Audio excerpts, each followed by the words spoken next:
Dun dun dun dun dun dun dun dun dun. Hey neighbor, what's up? It's London, and welcome back to more movie reviews on LNTV. As today, we are finally going to be talking about Top Notch Babysitters, Calvin and Charge Trilogy, a trilogy of films that are concept films. All three of these films are supposed to symbolize the different seasons of the year and Melissa and Mel's friendship throughout the different seasons of the year, whether the different season be fall, winter, summer, spring, you name it, we got it all in this trilogy. So let's start with the background info and history. Well, the process for writing these films began shortly after The Businesswoman was released in September of 2022. When the concept was first installed into their brain and took it to the big thing in November of 2022 for the official on the 6th of November 2022 to write and sort of script the first movie's concept with the animation and everything.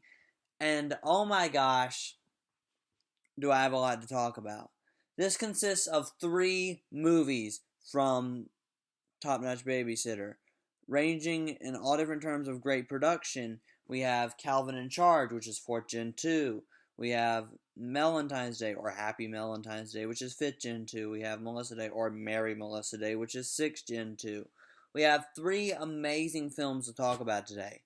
Plus, I actually got a DVD from somebody I know of what was going to be 7th Gen. This movie would have been great, but we're not going to be reviewing 7th Gen. We don't have time for that. It's just a scrap bonus film. But without further ado, let's get into reviewing the Calvin and Charge Trilogy. Alright, so to start us off, the concept of these films, as you already know, is talking about the different seasons of the year and how difficult each season can be within each villain's perspective of trying to destroy the hero, or each hero's perspective of trying to destroy the villain. Very cool concept. And kicking us off, we have the summer movie, summer / a little bit of fall movie, Calvin in Charge. Hence the title of the trilogy. This is the first movie we're going to be starting off with. Top Notch Babysitter, 4th Gen 2, Calvin in Charge. This movie is really, really good. So let's start off with the positives. This movie is really, really good from terms of being an hour and 55 minutes of just great production that can range in all different types of quality, being from great, great to great. Everything about this movie is why it's called the Calvin and Charge Trilogy. You just get thrown into the world immediately right at the beginning of this movie, and you never come out until the end, as everything ranges in production value from being crazy, about the friendship dynamic between Melissa and Mel, or third, just a big action scene. This movie does all 3 of these things so well, and yet, coming off of the first movie, this movie has 3 villains and a bunch of different heroes. Also, new character Madison is introduced, Mac's BFF, which was something I did not think we'd see from Top Notch Babysitter, because Mac never really gets, his best friend throughout these movies until now, and it came as a surprising shock, which I was intrigued by, because it really helps, Mel and Mac's brothership is like, I have a best friend, you have a best friend, we're both brothers, we're both, we have best friends that are girls. It's really cool. And another thing I wanted to point out about this movie is the production is so good. Like, they went from The Businesswoman, which is probably one of their more polarizing films in terms of production, but they just came out right on top with this one. The production is very, very amazing. It gives off like a little bit of that concept film feel as well, as you know that you're starting off the concept film. Now let's talk about negatives. This film is definitely the trilogy's weakest, considering it is the longest film in the trilogy, and it's not as interesting as the other 2. It's not a bad film. It's amazing by all means, but if you compare this to the action scenes from Valentine's Day or the action scenes from Melissa Day, those scenes are done a little bit better. This is not a bad film by any means, and in fact, I would even appraise this as one of their best films ever made. Calvin in Charge definitely comes out on top with roaring production value and just amazing concept film written on its sleeve. And overall, this film is an amazing concept film, especially seeing how their original concept film, 6 Gen 1, was such a divisive movie that was actually pretty strange in terms of production value. But they just come out straight on top years later writing another concept film. As you can tell, they're trying to do the best in every single way with the writing process, the movie process, the soundtrack, the production, the animation. Everything about Calvin and Charge is really, really good. In fact, I would even go to say that even the most underrated villains, such as Barbara Dribb, stand out. The characters that are underrated too, that are heroes, stand out. Like Madison, I mentioned earlier. This movie has one amazing character that's an antagonist, Martha Minor. She is just hands down the best antagonist you'll find, possibly in this whole trilogy. She's in love with Mac, but she just is a mean person, sort of like how Blanca was, where she tries to pin the brothers against each other. And it makes an interesting storyline. And that's what I like about how opposing of a threat she is to the protagonist. This movie is great. It's amazing. In fact, I wish they came back a little bit stronger for their concept film, but all in all, this is probably one of the best concept films, and you can't even blame Top Notch Babysitter for being as dynamic and as influential as a movie called Calvin and Charge. In fact, Top Notch Babysitter 4 Gen 2, Calvin and Charge is the first film, and I'll be scoring it a 2.9 out of 3, which is a 99 out of 100.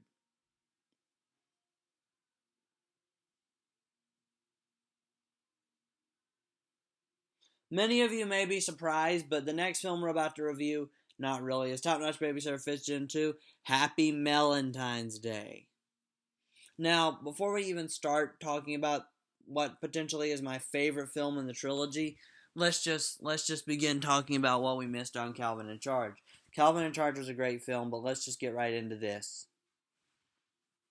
Let's start off with the positives. Melentine's Day is the best film in the trilogy. And I say that with all, I mean that. I mean that from the bottom of my heart. And from the top of my heart, and the middle, and so on and so on. This movie is so, so good. In terms of the villains, Brittany Darrell is, we'll talk about that later, but Pink Thor, Fiona Firefighter, the blue balloons, the iconic scenes, Mel and Melissa's friendship dynamic just serving a purpose to be there until they can meet each other at the end and rival all these crazy villains is done even almost as on par as it was in Mel and Charge. This movie's production source is amazing, almost standing up to the production of Mel and Charge. In terms of value, you got some of the best dynamical stuff, you got some of the best production, best scenery, best character arcs, best character development. This movie just stands out with like a surprise on its sleeve. As you know, this movie takes a holiday called Valentine's Day, which is kind of a holiday I have mixed opinions on, and turns it into Melentine's Day to save everybody from the chaos that would have happened on Valentine's Day if these villains just came in and destroyed the Battery City. And it's an interesting concept. This movie takes place also to symbolize the winter time and how the winter time can be cold, it can separate two friends, but all in all, if you know what's right, you'll still be able to be there with your close friends. And this movie's writing is just amazing. Wintertime and the snow falling scenes and everything is amazing in this movie, and the production too. This is another example where I will say the one negative, though. The one negative in this film is just Brittany Darrell's design. I wish they made her a vampire like they did in the next film we're about to talk about. And they made her seem a little bit too princessy prissy. But other than that, this movie's fine. Everything about it is amazing. That's the only flaw with the entire film, and let's just begin talking about the rest of it. They definitely improved from Calvin and Charge here, as this movie serves as a great movie to symbolize all different kinds of things. It's a great concept film that I could just go on and on about forever. Same cast of characters, we talked about the two other ones, and all in all, I'll be scoring this film a 3 out of 3, which is a 100 out of 100. Now, moving on, we have Top Notch Babysitter 6 Gen 2, Mary Melissa Day, which is the last film we'll be talking about on this list, as this film serves as one of the most interesting films in the trilogy. It's an hour and 50 minutes, clocking in almost as long as Calvin and Charge. This film picks up as a part 2 to Valentine's Day and is an outro to the trilogy. This is the newest film. The Melissa and Charge movie will be out everywhere January 13th, so stay tuned for that. But let's just get into reviewing Mary Melissa Day. This film is amazing. This is definitely the second best film in the Calvin and Charge trilogy. As I do want to talk about one amazing thing about this film. Brittany Darrell's design is a huge improvement. The production is really, really good. It stands in its lane, and it's very good. Another thing I want to talk about, there's more villains this time around and protagonists as they rival in all these crazy scenes. There's a car chase scene, which is true to the story structure. There's a lot of cool action scenes that are done probably in the best of the entire second quarter of movies. There's a lot of surprise things that really just surprise you, as well as this movie being symbolized the spring as the concept of season it is that I didn't mention earlier. It's about the spring. And another thing that I like about this movie and its springtime, the essence of the scenery of the spring is beautiful. Another thing I like about Mary Melissa Day is the purple balloons, an iconic second holiday that rolls around during this trilogy. You know, it's Melissa's Day. It's about the holiday of the babysitter that started it all. It's a great film, as it does show Mel and Melissa's friendship continuing to grow throughout the entire film until eventually they become in a platonic relationship. This whole movie is just amazing, as it serves an important purpose in the closing of the entire saga, showing how amazing this ended off on, with all of its crazy villains, crazy scenes, crazy action, and just almost being as good as Valentine's Day by doing so. Melissa Day definitely has a few negatives I want to talk about, just a little bit more than like two things. One,